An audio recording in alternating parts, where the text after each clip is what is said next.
Okay, so we are live, Scott. All right.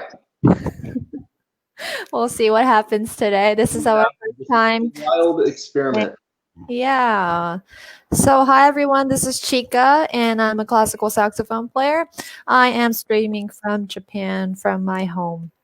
And this is Scott. Which way are you? Are you this way or I that don't. way?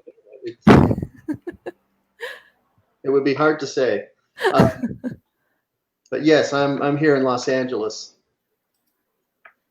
And you play the guitar. Well, yeah. Okay. So I know we've got some people. My phone is lighting up a lot here. Oh yeah?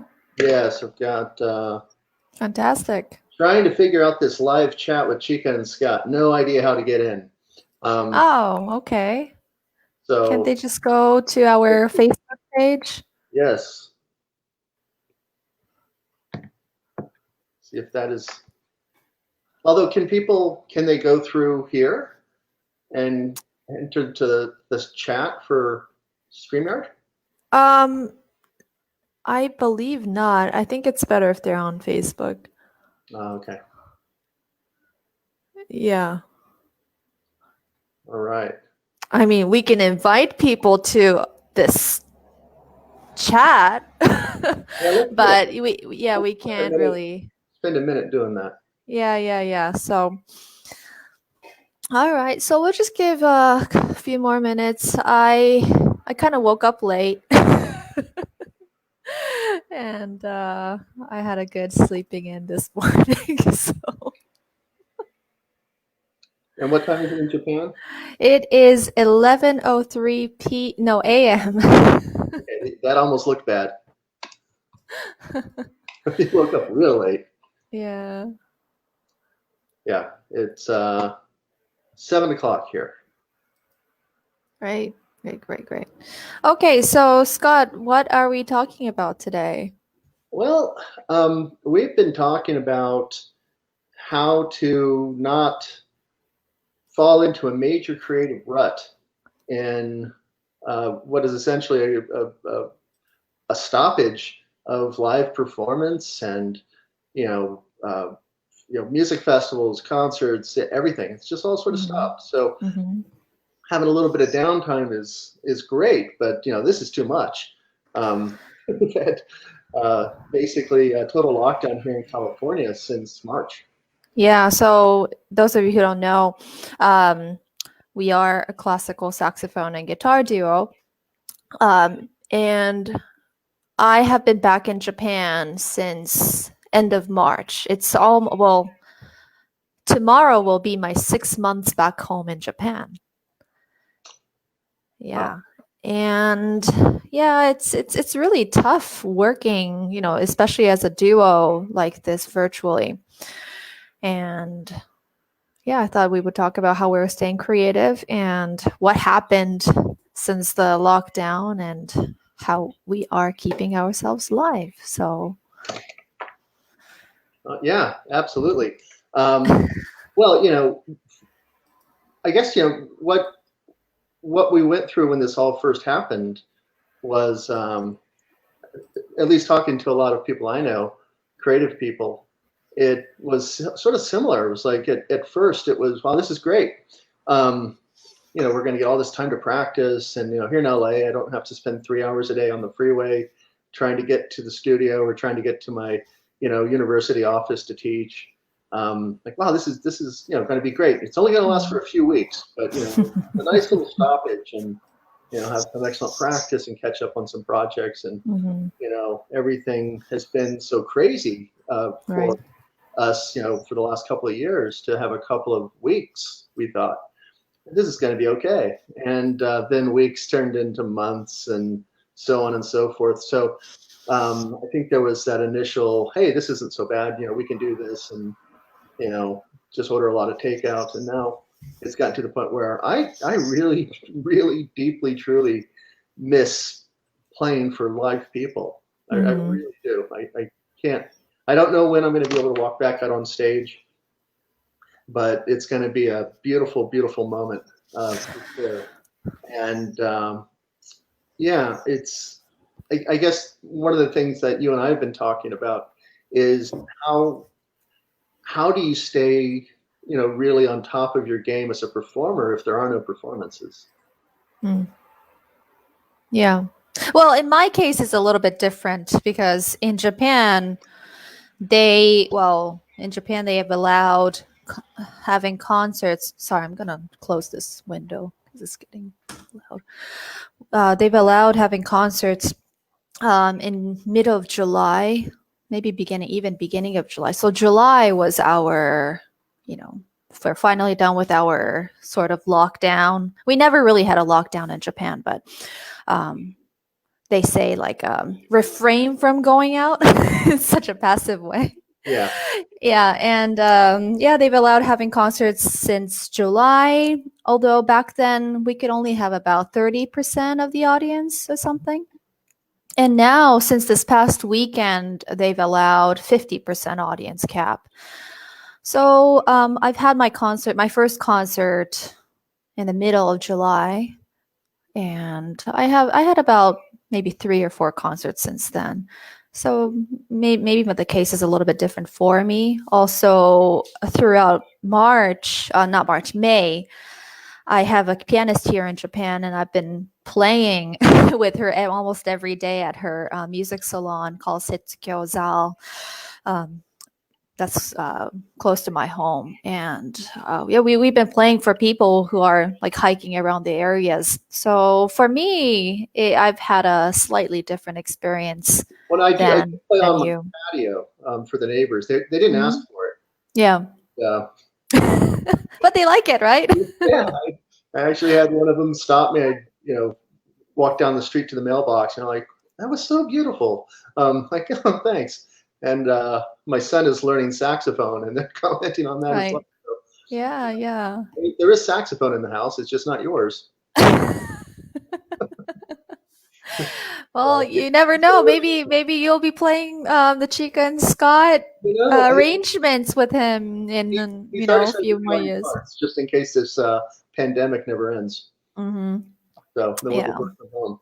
But yeah, no, the real question though is how do you've got some performances, but a lot of people here in the States still we we're practicing, but you're not practicing for that concert in 2 weeks or in a month, or you're really excited to learn new rep because you're going to be playing in spring or something like that. We don't really know when all of this is going to be over, and right. it was also I was going to say heartbreaking is maybe too much, but I don't think it was too much. I think it was heartbreaking that we had 5 weeks in Europe scheduled, and everything got canceled. We had a concert in San Francisco at the Presidio that got canceled. We had stuff, all over. It all got just canceled. It went away, and No, so it was a bummer. yeah, you get this big build up, and you're going to be playing, and you can't wait, and we're looking forward to going back and hitting some new cities for some videos in Spain that we didn't get to before, and then suddenly it's just no, actually, and not only is it inconvenient to go, Europe actually said you can't come. They, they just locked us out completely, and I don't blame them. But that's a pretty hard blow to recover from. So just to get over the big buildup with all the cancellations, and I think we've been doing a pretty good job of staying active. Wouldn't you say? Yeah, I think so.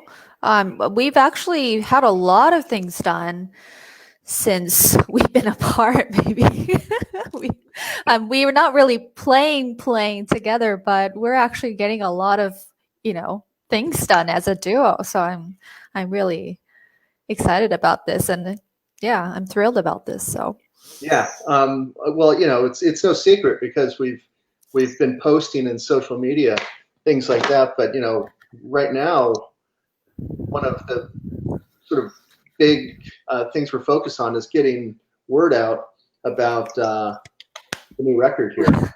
So Yes. we're really excited about that. And Yeah. So we're going to have our first CD out on October 27th. mhm. Mhm. Yeah, and by the way, we are planning a virtual record release party with us performing and maybe some special guests, things like that. Sorry, the drinks aren't free. We have no way to get drinks, but we do hope you all will join us. So we're going to announce that really really soon. And the other thing I just wanted to say is this live weekly chat thing we thought is a really good way to just sort of reach out to people because hey, we miss everybody, and Yeah. we've been having these conversations about how to stay creative and how to do this and that because we have to stay creative. We can't just go into hibernation here. And we thought it would be fun to get together here in sort of a virtual kind of town hall and discuss these Mhm. things. Mhm. So feel free to comment in the comment section below Yeah, there. and if you have any questions, if you have anything you would like to hear from us, like, you're more than welcome to write it on the comment. Yeah, don't make fun of my appearance. I haven't had a professional haircut since so that would be unfair. But I think I'm doing a pretty good job figuring out the clippers on my own. Ha ha And, ha. Okay. and the other thing I want to say is, this being our first time doing this, we've done a little bit of tech rehearsal here with this StreamYard platform, but we're not 100% sold on it. So you may see some changes in the format, but we do plan to do this every week. And Yeah. each week we'll just sort of have a topic. And again, the best thing, best case scenario would be to have it be really interactive. So not just us talking.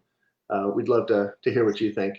And when we move over to another platform, the chat may be a little bit more interactive than it currently is. So anyway, just want to let you know this is a kind of a pilot run tonight, and we're gonna refine it just like a concert program. Right. Excellent, excellent. So a lot of people are talking about it on social media, how they're staying active and what are they doing? What are musicians doing in this pandemic? And sure, depending on the country, like I talked earlier, it could be slightly different. But at the bottom line, I think we are probably in a similar situation because we can't do what was normal anymore. So, you want to say something? Yeah, well, I was just going to point out the hardships that a lot of touring musicians are facing, and they're real. Um, you know, Especially touring bands, things like that. I have a lot of friends who have lost almost all of their income from that. So it's it's not just about creativity. It's not just about you know wanting to just be on stage, but being able to be out there and perform and record and all that. That's actually how a lot of us make our living. Mm-hmm. So we want to acknowledge that this isn't just purely privileged creativity being cooped up in the house, and we prefer to be running around Europe in beautiful locations. Our job is stopped. We're unable to do our job at the moment, but it's it's fortunate we at least in my case still able to teach and things like that. But yeah, I just wanted to acknowledge all of the touring musician friends who are out 6, 7, 8, 9 months a year, who have just had their livelihoods completely wiped out. Mm-hmm. Yeah, and I also feel that the whole scheme of how we present our work and how we communicate with our fans and to reaching out to the people are changing. Like we're shifting to another um, time where we have to be active on the internet, and we have to be really creative about how to get those people staying like interactive. Yeah, yeah, that's true. And there's a silver lining here, which is, we're learning a whole bunch of new skills. And the music business, whatever you want to call it, has been really, becoming more and more digital for decades, really, right?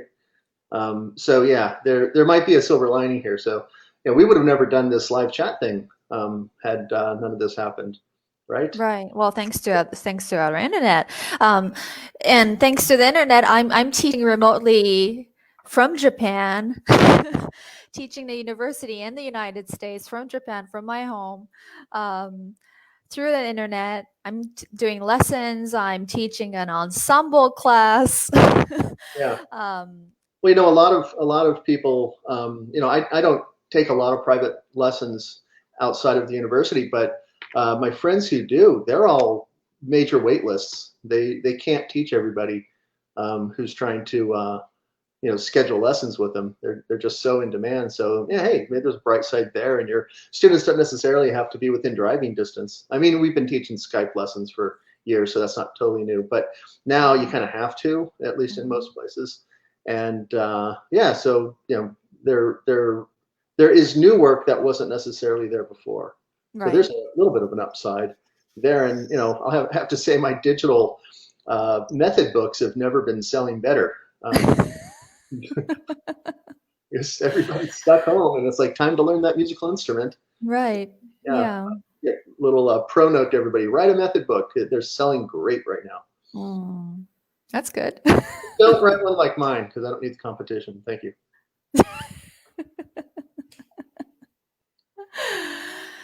Yeah. So, So you want to talk for about what the daily sort of routine is to you know turn into a couch potato?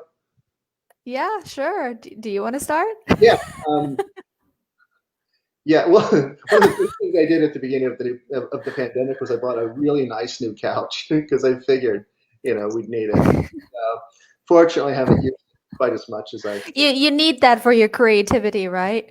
You know, I tell members of my family sometimes the creative process looks a lot like sitting around being bored, and in a way that's really true. I mean, a lot No, of but isn't that true? Like when you are doing nothing, that's when the creativity comes.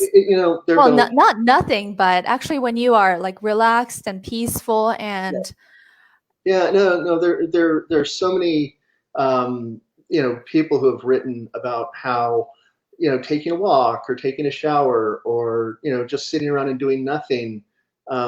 That's when the idea pops in your head, not when you don't just sit down and say time to be creative now. mm, But then you have people like one of my favorite painters is a guy named Chuck Close, and I can't remember the exact quote. I'm gonna botch it, but it's inspiration is for amateurs. Pros just get to work, and you know there's a lot of that in there as well. mm, For me, I even when I'm feeling really, really, like I don't want to do anything, I don't feel like practicing. I have nothing to practice for. What am I doing? I do something called the 15-minute rule, and it's something I've done. I think it was probably a teacher I had when I was a kid who told me this. Because I would always feel bad. You hear people. I practice. At least 20. 2 hours a day. I practice at least 5 hours a day. I practice 23 and a half hours a day, and it's like you hear this from musicians your whole life, and it feels um, like you're never practicing as much as they are. They're probably lying about how much they're practicing, or they don't know what practicing actually means, but that's a different mhm, subject. mm, But for me, it was always just do 15 minutes. Even on your worst day, just do 15 minutes. And every time I do that, I end up practicing for way longer than 15 minutes. I usually end up practicing for at least an hour, hour and a half. Sometimes, you just kind of can't get into it. It's like a writer. You have to sit down and just start writing. Just write a page, write a paragraph, write a sentence, and maybe you'll catch fire, maybe you won't, but at least you did something. So that's usually how I get myself started. And it's a curse and a blessing to have, well, what I would call an asynchronous schedule. um, so in what I, a buddy of mine is calling the before times, before all of this happened. Um, he where we used to have appointments. We used to have, it's like, well, I'm going to be driving until 11, and then I'm going to do this stuff until 1, and then I've got this happening until 3. Then I can practice until whatever time, and then I'm going to have dinner, and then I'm going to do this, and then I'm going to sit down and relax with Netflix at the end of it. So yeah, it's this very sort of rigid sort of thing, and now most of my work, even with the university, is completely asynchronous. I don't, with the exception of Zoom meetings, which we've come to just love. For the most part, I kind of work at my own pace on what I feel like at that moment, and it's very easy to say, hey, I've got all day to practice, and then before you know it, the sun's going down and you didn't do anything. So I think personally, it's very important to maintain a schedule. And after about a month of being in lockdown, and I know it's not the same where everybody is, but those of us here in Southern California have been, and we're not locked in our houses or anything like that. You get out, take walks, you can go to the store, all that. But there's really not that much to do out there, so you really do is just stay home 90+% of the time. But I actually made up a schedule for myself. So I set an alarm. I get out of bed at a particular time. I'm doing this in the morning, and then I take lunch. I actually call it that. It's like it's lunchtime.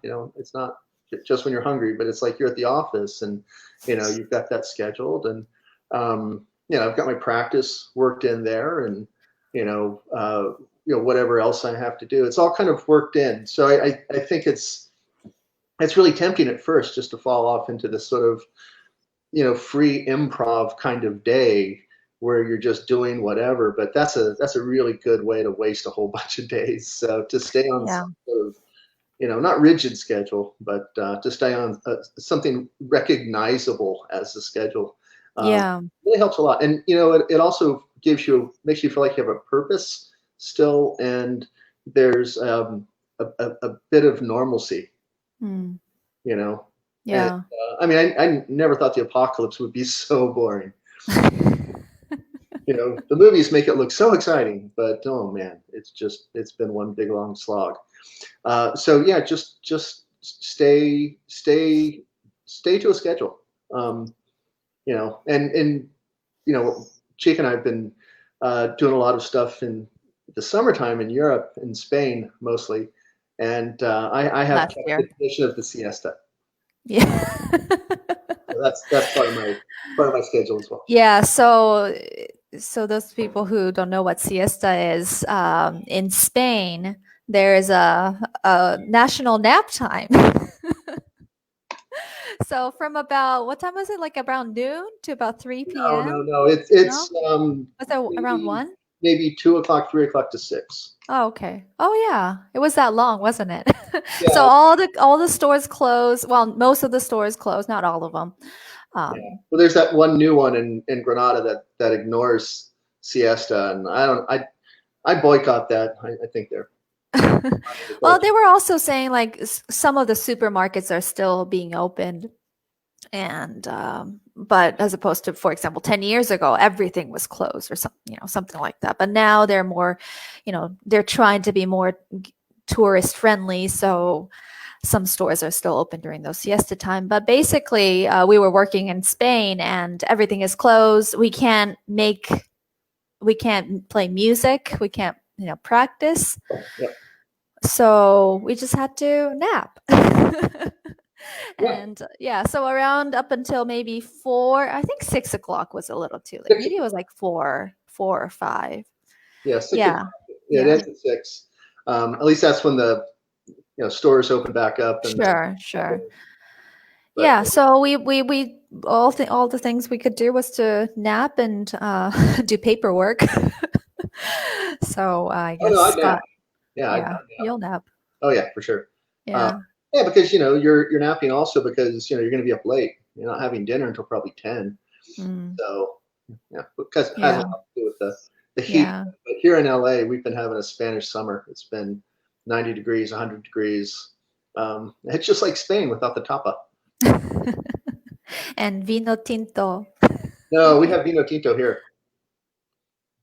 Well, it's not a You have to Spanish get wine, yourself. right? Like What's it's that? not, it's the experience is so different though, having vino tinto in Spain and Spanish vino tinto in Spain and It's true, but I versus did manage to find at my local store the exact bottle of Rioja that I buy in Spain. oh yeah, So yes, yeah, they that's good. complicate. Yeah. You know. Okay, so I guess siesta is what you really keeping you. Yeah, of course. Yeah. But no, Yeah. the point is keeping a schedule Mhm. and making a to do list Mhm. because nobody's going to make it for you. So just Yeah, to do this is extremely important. So what we've been doing, Scott and I, we this past few months we've been trying to get the CD out. And we had all this deadline. And, you know, if you want to get the CD out, like, by this time you have to be, doing certain things and this and that, like the artwork needs to go in, and then we have to be talking with the label, this and that and that. And, so in order for us to be doing that, we had to have a, somewhat good short-term goals and the long-term goals. And so that's how we're staying active as a duo, I guess. yeah, it's great to have. I guess we really lucked out, because we recorded all of the music before all of this happened. Mhm. And it's funny, we hadn't done the photo shoot for the record yet. And when did we do this, Chica? We did the It photo was oh, downtown it was in February. in February, literally Yeah, weeks before the lockdown. I think we were right. we were in lockdown 14 days later, maybe less. I mean, we Mhm. really got lucky there, and Yeah, we did start feeling something in LA at that time. So we were a little bit iffy about going to downtown and doing some shooting. I remember there was something, some slight thing I don't know what it was. Maybe just going to downtown. happening. Yeah, especially around where, well, yeah, downtown in general. Yeah, we were in some Yeah, some interesting locations where there's right. yeah Yeah. we had well, we were working with our friend Ed Acosta, who's Yeah, he's a brilliant photographer. a street Um, that yeah, he's specializes a in it, photographer. Hmm. and so he knows all the spots. But yeah, he was also carrying a weapon just in case, and he's like, "We got your street photographer in downtown LA." But yeah, no, we had some great locations, but we had some pretty interesting people following us around while we had a whole bunch of equipment. So that was kind of interesting. He was? Yeah, remember the guy who walked past us like 5 or 6 times, really slow and creepy. Yeah, he was eyeballing your saxophone. I know it. No, but we managed to get that done like right before lockdown. So that was just luck, I think. But now we've got this record that we can promote, for the next 5 weeks or so, well and beyond. Well, after the release. But even if we didn't have that, we would be working on arrangements. We're about halfway through a new record, a Spanish record. Some of you may have seen the videos that we shot in Spain. Those aren't green screens. Those are we're there. We're on location.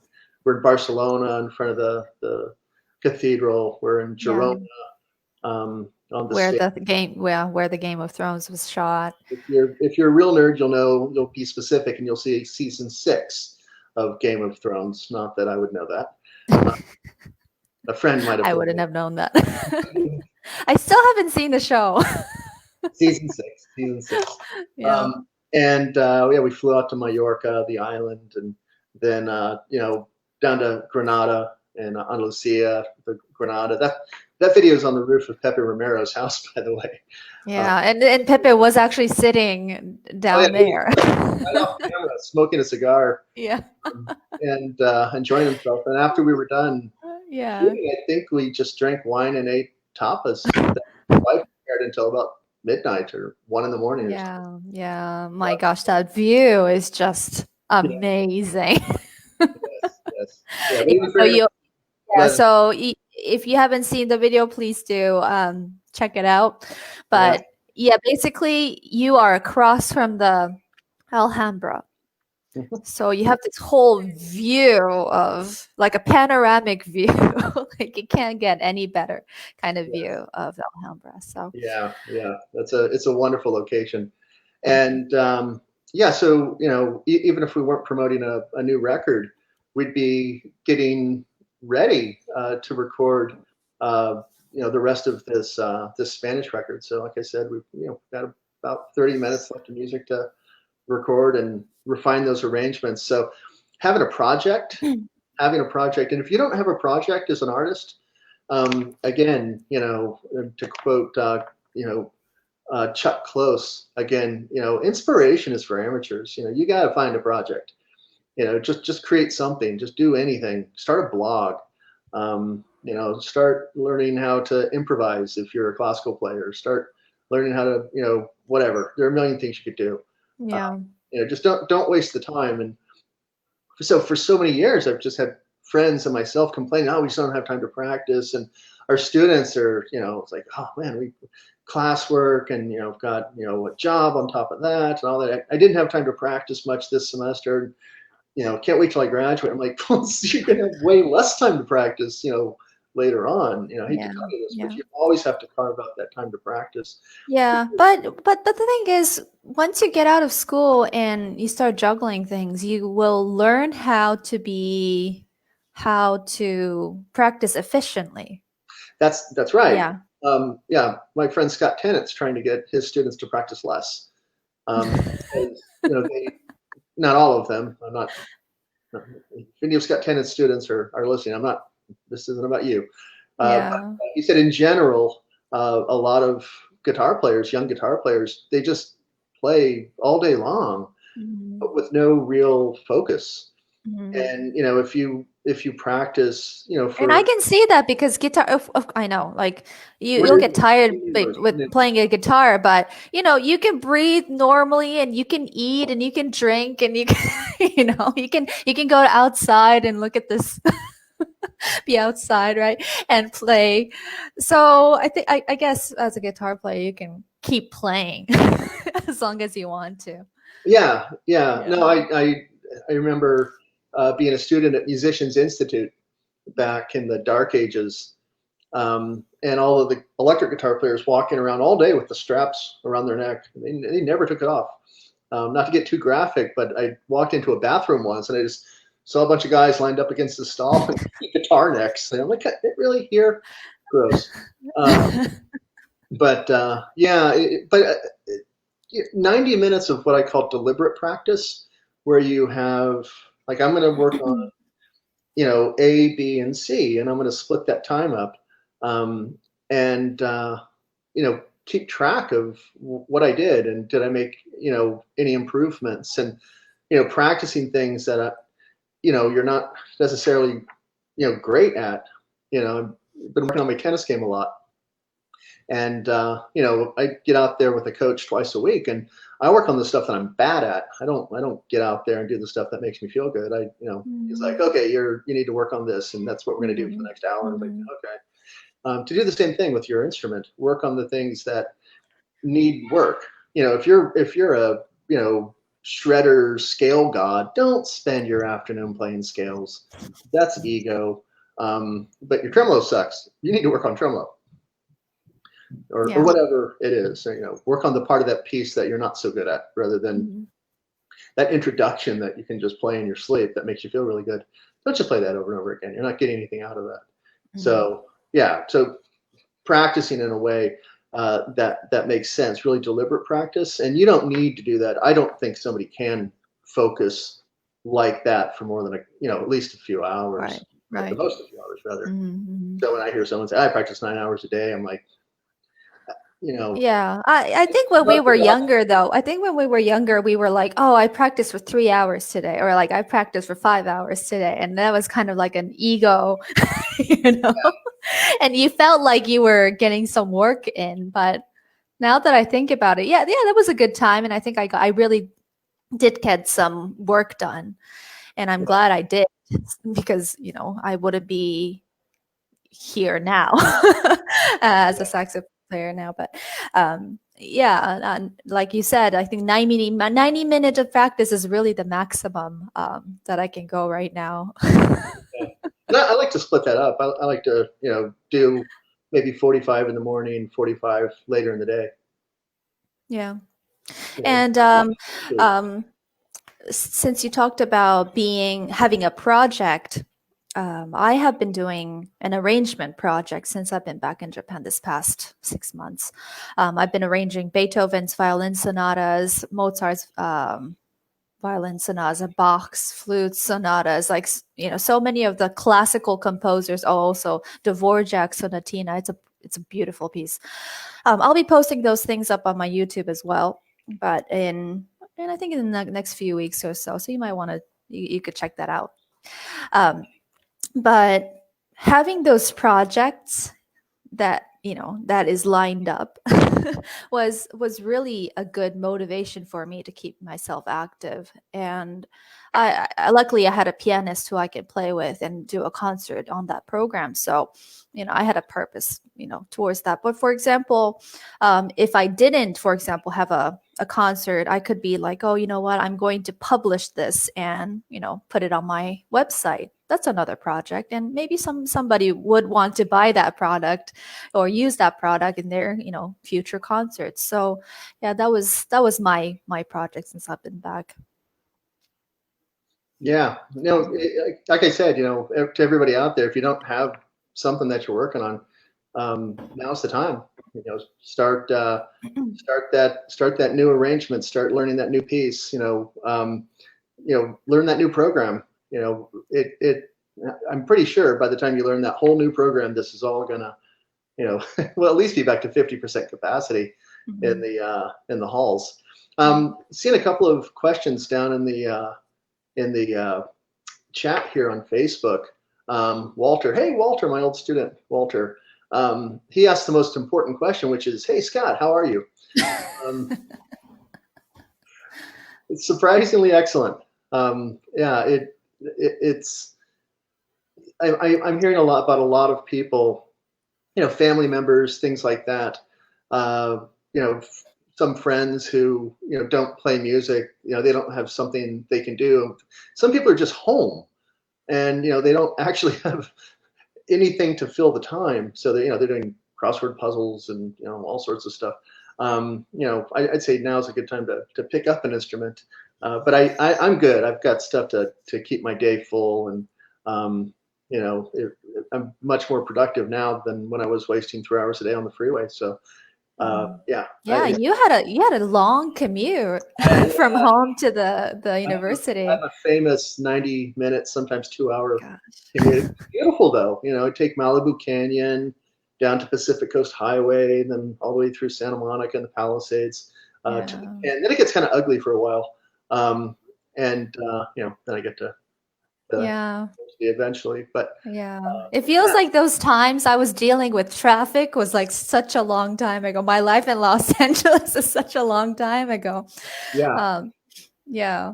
yeah. It's surprisingly the freeways are still jam packed. I don't know. Really?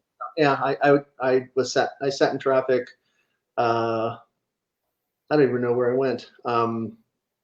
Somewhere went to Camarillo or something like that. But I Hmm. found myself stuck on the 101 freeway, just like always. And I'm thinking, where are you all Wow. going? I don't know. Mhm. It was strangely reassuring in a really sad kind of way.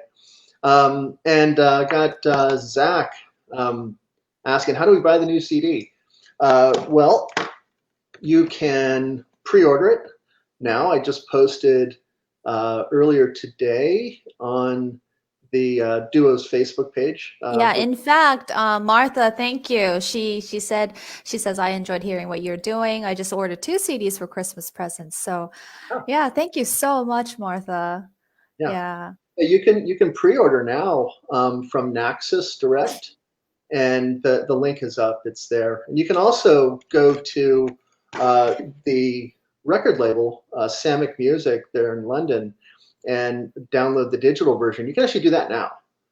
So you can order the physical CD Yeah. pre-order from Naxos or you can go to the labels page. Right. You could It's down. not officially released, but you can download it from the label's website. So Yeah, yeah. yeah, So yeah, it's there.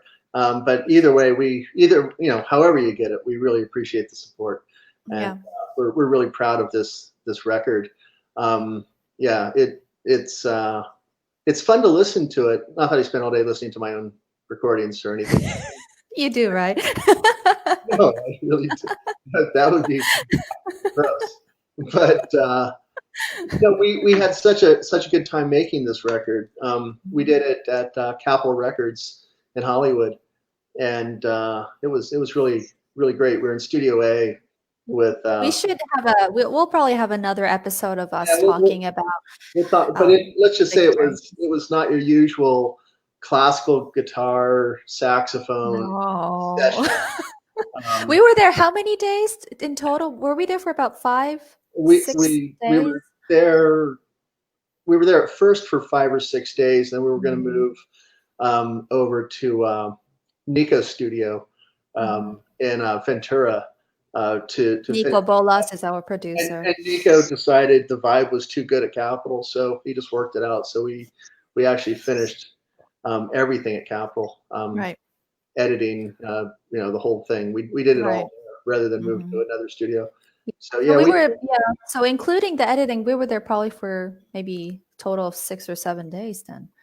I think it was longer than that. It's Oh, probably yeah. like Mm. 10 week and a half Yeah. spread out. I had a very nice commute to the capital. Yeah, I live in the Hollywood Hills, so it took me about maybe 5 minutes. yeah. No, one day we showed up to the session and like I forgot something. I'll be right back. And like 10 minutes later, she was back. Are you kidding me? Yeah, I forgot my music. Yeah.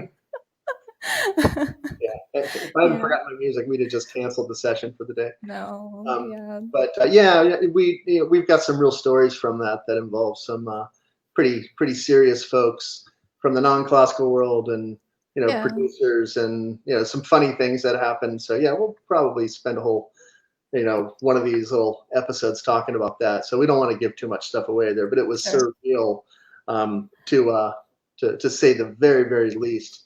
Um, so I was wondering if people who are listening to this right now have been attending any of the virtual concerts or master classes. I've watched a few. I attended the GFA, attended in air quotes the GFA back in June, I guess it was.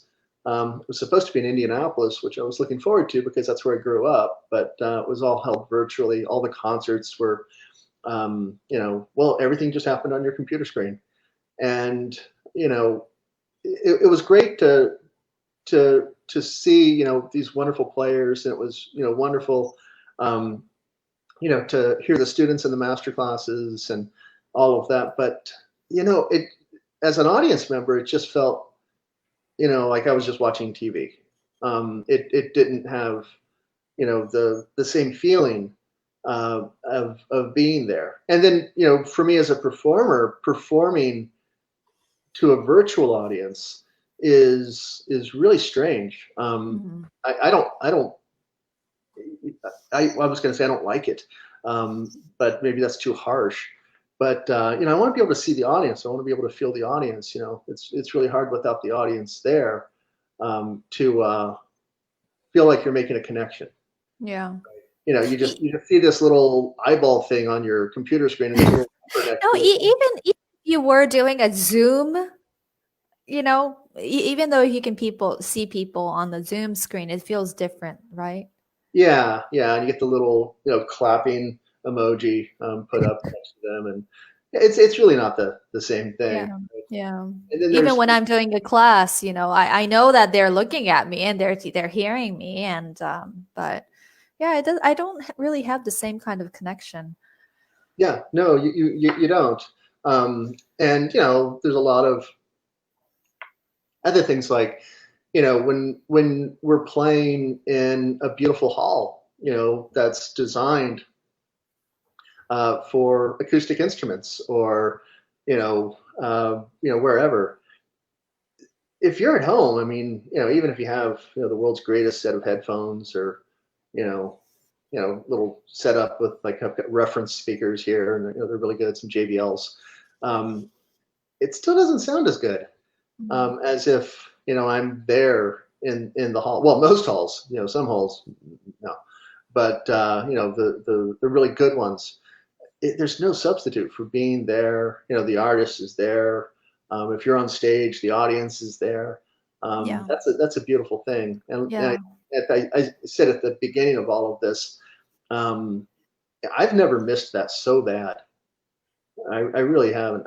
I mean, Mm. it's actually really hard to even explain to somebody how much I want to walk out on a stage somewhere Mm. and play live music for people. Mhm. Yeah.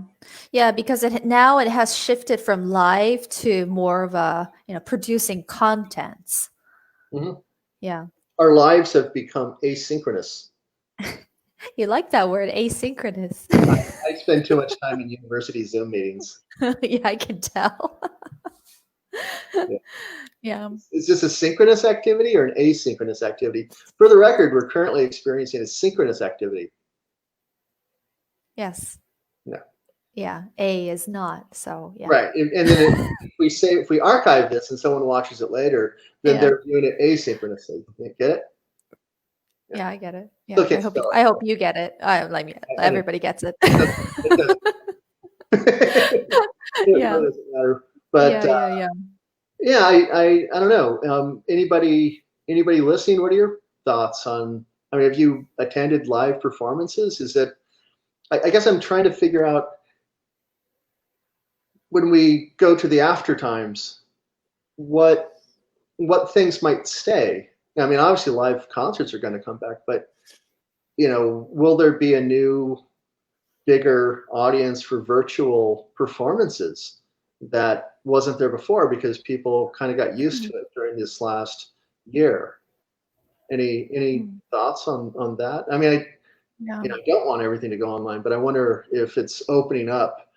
People are figuring out new platforms for delivering music, and you know, I guess people are upgrading, home setups so they've got better audio, things like that. I just wonder if we're, you know, kind of headed in the direction that movie theaters and home entertainment systems went. Which, one upside would be, I could attend a concert in Hamburg or London or Mumbai. I don't need for it to come to LA. I can go to anything, anywhere. But, like I said, on the other side is, yeah, you're not really live. It may be live technically, that is happening Mm, now somewhere else, like a mm. sporting event. But, I'm watching the Lakers, Yeah. in the playoffs, but, it doesn't feel anything like being a Staples Center. Yeah. Well, it's kind of like, what's the point of streaming like live, right? If Well, you're not really there I, at the I, time. I I will tell you, and you know this, but I'll tell the audience, a lot of these live streaming concerts that you're watching were pre-recorded and cleaned up quite a bit before they went. Sorry to disappoint you if you didn't know. Yeah, but what's impressive, there's He this ruined new it all. platform. He Yeah, ruined it. there's this new platform called Twitch, and it's a video game streaming website. But they also have another My section favorite for. Twitcher is Ninja. Yeah, I mean, he's killing it on Fortnite.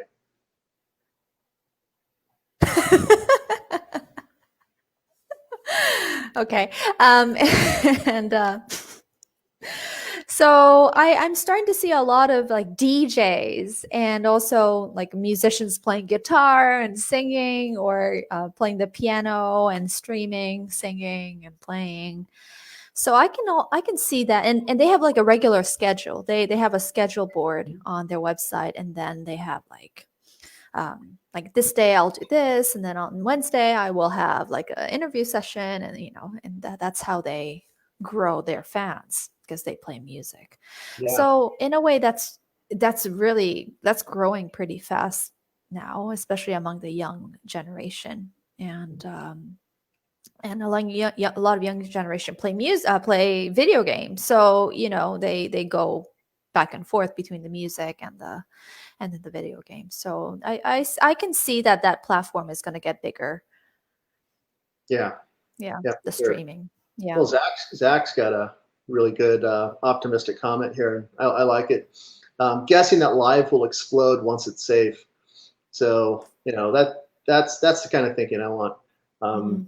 yeah, maybe audiences are craving live music as much as I'm craving to play for a live audience, and we may have a concert boom after this. But a lot of small venues and Mhm. smaller booking agencies, things like that, are actually not able to get through the pandemic. Um, it was kind of shocking to me and to Chika that creative artists actually closed their doors. I mean, creative artists have been around what 113 years, something like You that. mean But Columbia artist? yeah, they're not. Columbia artists. They, a major management uh, agency um, just closed its doors. They aren't able to keep going. So they didn't take a pause. They went out of business. They've got a black website right now with it's been a great time serving you all, but that's that. I've been hearing about a lot of clubs here in LA and around the country, small series, things like that, that are not going to come back. Sure, the Staples Center is going to come back, and Mm. Taylor Swift will sell it out, Mm. 15 nights in a row. That's great, but what about that 350 seat venue that hasn't had any events since February, and they don't have investors, and they don't have corporate sponsors, and they don't have a surplus of cash? They're going to close their doors. So I worry that a lot of the smaller places are going to close, and that's going to affect a lot of independent artists. So I hope not, but I really hope that the democratization of the music industry, which we've seen for the last couple of decades, really moving to the point where independent artists, they can book a tour, can do all these things. You don't necessarily need a label. You don't necessarily need fancy New York management. You don't need any of that stuff. You can do it all on your own. I worry that a lot of those venues are going to be closed, Mhm. and what's that going to look like? Right. Um, we may just be down to a handful of clubs, and then colleges and universities. Mhm. So I don't know any thoughts on that, but it's dawned on me, when I hear people talking about restaurants going out of business because they can't afford to keep the doors open, even if they're allowed 25% capacity, or even if they're allowed to put some tables outside on the sidewalk.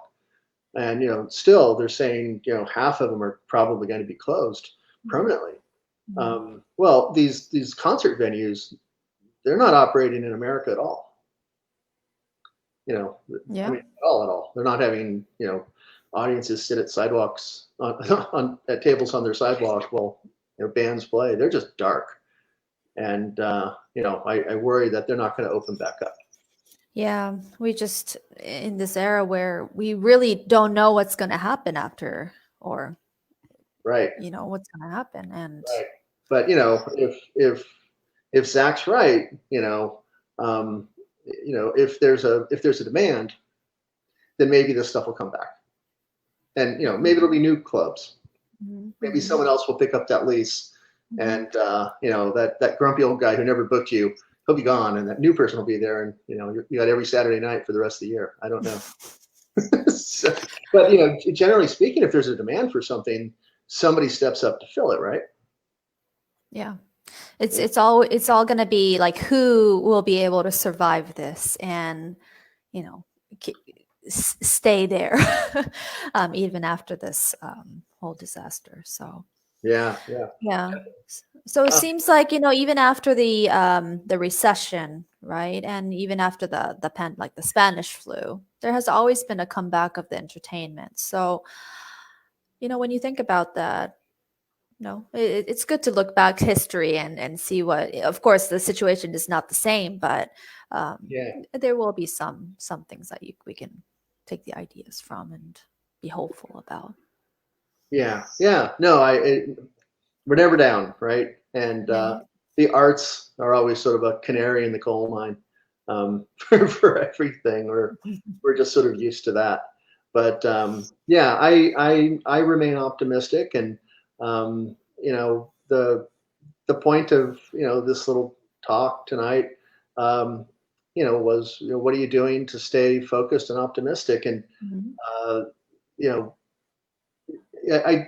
I am practicing for that Yeah. comeback Oh, confidence. and another thing, last note would be, it's always good to have some kind of accountable partner that, or a group of people you talk with, saying like, oh, this week I'm going to do this, or in the next 2 weeks I have this coming up, and then, or you just follow up with the information so that you can share that and tell them that I've accomplished this and I accomplished this, and this is not what I I couldn't do this that last week, so. That's right. Yeah. Someone, if you tell them what you're going to do and then you don't do it, then you don't look so good.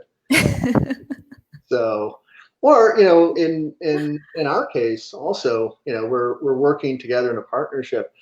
If I say, well, I'm going to work on that arrangement and should be able to put it in Dropbox, by Saturday, and I don't do that, um, that's not so good.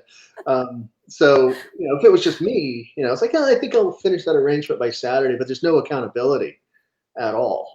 Mhm. Then that's not so good. So, whether you're in a duo or, a band or something like that, but, maybe, like reach out to your old teacher or your current teacher and say, hey, I'm working on this thing. Can I mail it? Can I email it to you? I can do it by Saturday. And there, you just created a deadline for yourself. Mhm. Mhm. And, that'll get you a little bit more motivated to do it than if you were just working on your own at home. Yeah. So yeah, that's very good. Creating some sort of accountability. Another idea. I was even before all of this, you know, COVID stuff happened. Um, Getting my students ready for their, big graduation recital, that senior recital, that thing that's been looming over them their entire college career. How do you make that moment approachable? And it's always, well, you got to play your pieces for as many people as possible, and all of that. Then it's like, well, where do I do it? And you suggest all the usual places, friends, family, nursing homes, things like that. But um, I always said videotape yourself also. So record yourself playing your entire thing, and then force yourself to watch it. Maybe one thing you could do now, doesn't have to be a whole concert, but tell yourself, so you're working on Capriccio Rabbe by Francisco Tadega. Great. Tell yourself you're going to make a video of you playing that piece this week, and no matter how it goes, you're going to post it to social media on Sunday. Mhm. See if that doesn't motivate you to, because you don't have a partner who's maybe, keeping you accountable, but you just made a bargain with yourself. And if you meant it, you're accountable to yourself when you post that on Sunday. And nobody wants to post something, a performance on social media that they don't really feel good about, Mhm. right? Yeah. That's not a darn that like button.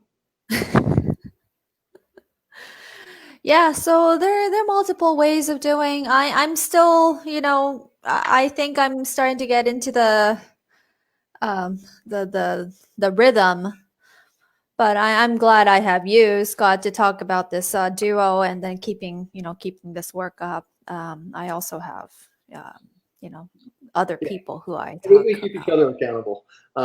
And yeah, it's great to have projects to currently push. It's very nice to have things to look forward to.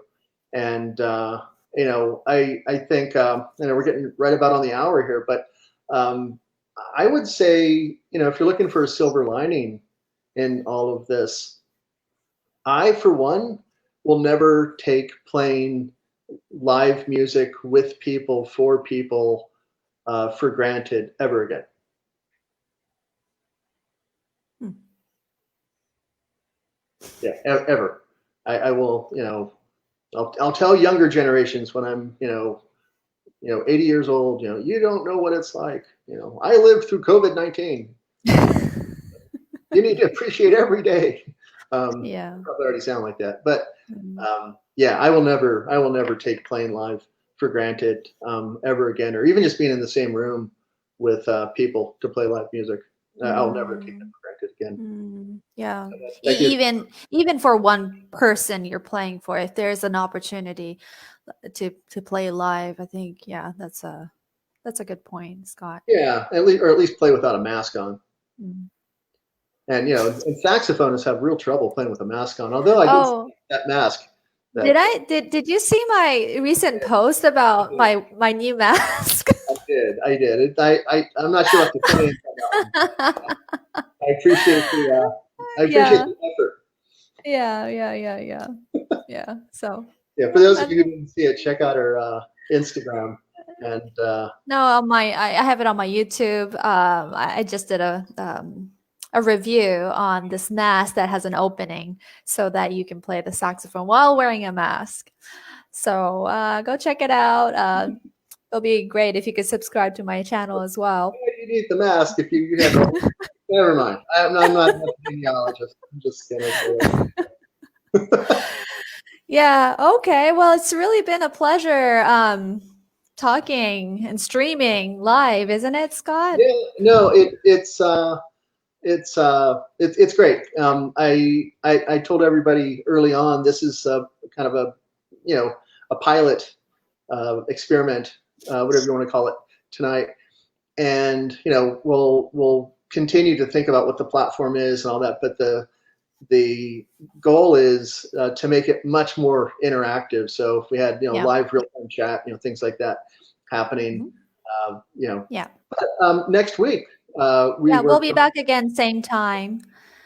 yeah, and Um which we learned is 2 a.m. Greenwich Mean Time. Um, just yeah. not in Yeah. Japan. Yeah. But So next 7 p.m. in Pacific yeah, Standard Time, 11 a.m. Well, your Tuesday. No, your Wednesday, you're right? confusing everybody. Well, 2 a.m. Greenwich. Wednesday. Okay. Would Yeah. that work?